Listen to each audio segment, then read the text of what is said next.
রূপগঞ্জে অসহায় ২,০০০ পরিবারে কম্বল বিতরণ। বুধবার ২২ জানুয়ারি বিকেলে রূপগঞ্জের আমলাব এলাকায় Asian international school and college মাঠে অসহায়দের মাঝে কম্বল বিতরণ অনুষ্ঠানটি অনুষ্ঠিত হয়।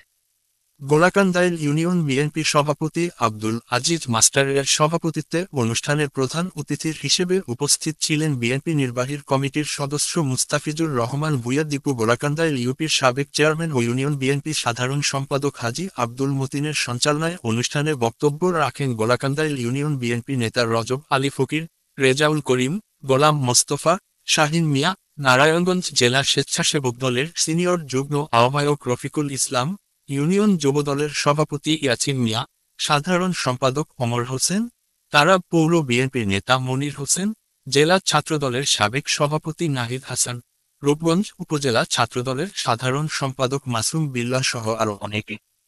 পরে গোলাকান্দাইল ইউনিয়নের ১ ও ২ নং ওয়ার্ডের ২,০০০ পরিবারের শীতবস্ত্র কম্বল বিতরণ করা হয়। আপনারা চিন্তা করে দেখেন, গত সরকারের সময় আপনাদের আমাদের উপরে কত জুলুম অত্যাচার হয়েছে, আপনাদের খেয়াল আছে এগুলো?